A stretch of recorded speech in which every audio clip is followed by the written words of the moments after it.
senhora conhece esse projeto? Conheço. Em que consiste, rapidamente, é só outra pergunta que eu tinha a fazer. Rapidamente, consiste houve uma época que foi preciso ter, diante das representatividades que se levantaram, né, no meio político. Então, era representatividade defendendo determinadas liberações no âmbito social que infringia o rito da igreja, o costume da igreja. Citando um exemplo, por exemplo, o casamento homossexual, certo? Nós respeitamos os homossexuais, mas nós temos costumes que respeitam o cunho bíblico, certo? Então, quando começou a surgir essa parte de obrigatoriedade de determinadas instituições religiosas terem que fazer casamentos homossexuais e tal, então se sentiu a necessidade de ter representantes lá também, assim como tem representantes de outras religiões lá, né? Representantes do povo, mas que proferem a fé no Deus, né? Seja ele qual for. Então, era preciso um representante político que representasse o povo, mas que tivesse valores morais e éticos condizentes com a palavra de Deus. Né? Para ter uma voz lá no Congresso, para ter uma voz, seja em que esfera seja municipal, estadual ou federal. Então, daí que surgiu a necessidade de se ter um representante, por conta das prerrogativas de leis que iriam ferir os nossos costumes bíblicos, entende? Então, foi nesse patamar aí que eu tenho conhecimento do surgimento do projeto Cidadania. E a senhora soube se os senhores Geovânio e Sivaldo tomaram parte desse movimento, foram candidatos ou quiseram ser e não conseguiram? Não tenho conhecimento. Se nessa motivação, né, o doutor Juiz já perguntou mais de uma vez, qual a razão dessa ação, dessa insistência em veicular esses fatos supostamente, vamos dizer, agressivos da reputação da igreja?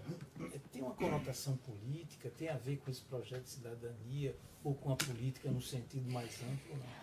Olha, eu não tenho conhecimento de que eles foram candidatos pelo projeto de cidadania. Eu não tenho conhecimento a respeito disso, certo? O projeto de cidadania era um projeto que envolvia pessoas que tinham pretensão para a Assembleia de Deus. Sim, porque foram candidatos pessoas que eram membros da Assembleia de Deus, não é? Como, por exemplo, o deputado federal, o pastor Francisco Eurico, não é? Então, vinculados com a visão moral e ética condizente com os nossos costumes, que é a Bíblia Sagrada, certo? Então, assim, o motivo para que essas pessoas estejam... É uma questão meio sem sentido, sem lógica.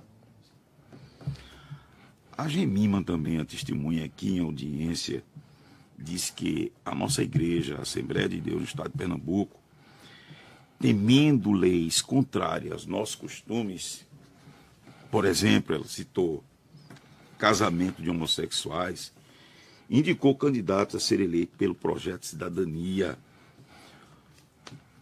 Vossa Senhoria poderia esclarecer esse projeto Cidadania? Eu não conheço o projeto Cidadania. Eu não vou falar sobre isso porque eu não ouvi a Gemima falar, pode estar sendo tirado do contexto, eu não vou responder. Eu jamais ia fazer uma pergunta que não tivesse no contexto, inclusive aqui, diante de Vossa Excelência, o Ministério Público, que a testemunha falou exatamente, pode puxar a gravação que está lá. Ela mencionou que a nossa igreja, temendo leis contrárias aos nossos costumes, instituiu esse projeto de cidadania para eleger políticos.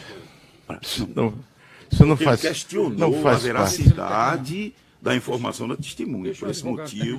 Por esse motivo que eu estou, porque a testemunha aqui compromissada, sob o compromisso de dizer a verdade, ela disse isso.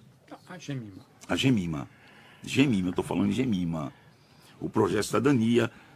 Continue. Ele negou o projeto de cidadania. Já disse que não, a igreja nunca discriminou Ninguém por seu gênero, por sua religião, não.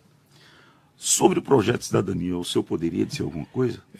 Não faz parte do processo, os senhores já sabem que eu respondi a isso e já foi solucionado, eu não vou responder. Sabe informar quantos políticos foram eleitos pela igreja, pelo projeto de cidadania dita pela testemunha Gemima? Não tem nada a ver com esse processo, eu não vou responder nada. Tá certo? Bem.